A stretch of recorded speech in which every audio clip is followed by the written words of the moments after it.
You ever have one of those mornings where the universe just seems to want you to fail? Yemi's first day at Westfield High was like that. The bus broke down 3 blocks away in the fog. My shoes got soaked, and by the time I dragged myself through the front doors, it felt like the whole building was waiting for me to trip. Westfield isn't just any high school, it's the kind of place with old brick walls, ivy everywhere, parking lots full of shiny cars you're not supposed to touch unless your dad's got a Wikipedia page. You know what I mean? So there I was, trying to slip through the halls without making eye contact when I walked straight into Blake Morrison. Blake wasn't just some cocky upperclassman, was Westfield royalty, born with a place in his back pocket, the kind of kid who could destroy you with a look. He didn't even ask who I was, just stared at me like I was already some kind of problem. "You're my way," he said. Not a question, just the law. I learned fast. At Westfield, there are rules nobody writes down. You eat where you're told. You sit where you're allowed. And if you break those rules, you become entertainment.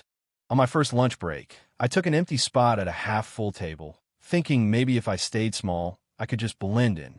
But no, Blake found me in less than 5 minutes. His whole crew fanned out behind him and made it very clear whose seat I'd taken. He wanted me to move. I said I'd finish my food. The entire cafeteria went quiet, like they couldn't believe anyone would actually talk back. After that, the whispers started. My locker got trashed. My stuff disappeared. In gym class, I was a target. The teachers? They saw everything and nothing, depending on whose kid you were. I've dealt with bullies before, but something about Blakey made it his personal mission to break me. And the worst part? Everybody else let him. I kept my head down, said nothing. Master Chimmy, first coach, way back in Chicago, taught me that real strength isn't about fighting. It's about not fighting even when you can. But sometimes that only makes them come harder. The week just kept building meaner, uglier. Then Friday came, and Blake decided he wanted an audience. Lunch. I'm halfway through a turkey sandwich, trying to tune out the room, when Blake walks up behind me. Phones are already out.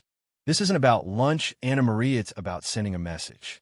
He snatches my book, flips through it like it's a joke. When I stand up and ask for it back, he just laughs, steps closer, and suddenly he's got his hands on my skirt. That sound of fabric ripping, everyone in the cafeteria heard it. I stood there in my torn skirt, shorts underneath, thanks to a lifetime of never feeling safe, and I just looked at him. He was waiting for tears, for a meltdown he could put on Instagram.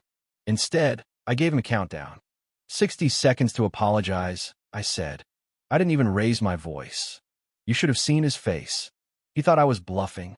His friends started jeering, closing in. Then one of them, Derek, tried to grab my arm. Big mistake. Years of training kicked in. I pivoted, used his own weight against him, and he hit the floor so fast you could hear the air leave his lungs. The room went dead silent. Blake tried to bluster, but you could see the fear in his eyes. He swung at me wild, desperate. I stepped aside, let him feel what it was like to be powerless. I didn't even have to hurt him, just showed him how easy it would be. When the other bullies jumped in, I handled them, too not to punish, just to end it. Phones everywhere, kids with their mouths hanging open. When it was over, Blake was on his knees, gasping, and I was still standing. Security came too late. Teachers and principals stormed in. Blake's mom showed up in pearls, ready to sue the whole school, claiming her son was the real victim. The office turned into a circus, lawyers, parents, everybody shouting. But there were videos, dozens of them. Every second, every humiliation, every prank and threat Blake and his friends had tried to get away with caught on tape. My mom arrived in her scrubs, tired but ready to go to war for me. She demanded the videos be shown. And when they saw it, even the principal had to admit what had really happened. In the end, Blake got suspended and sent to therapy. I got a warning for fighting, but I walked out of there with my head up. For once, it wasn't the victim who had to switch schools. But here's the twist nobody saw coming. That day everyone thought I just put Blake in his place. What actually happened? A bunch of girls came up to me, quietly, when the smoke cleared. They've been picked on too. Bullied for years. Can you teach us? They asked. Not how to fight, just how not to be afraid.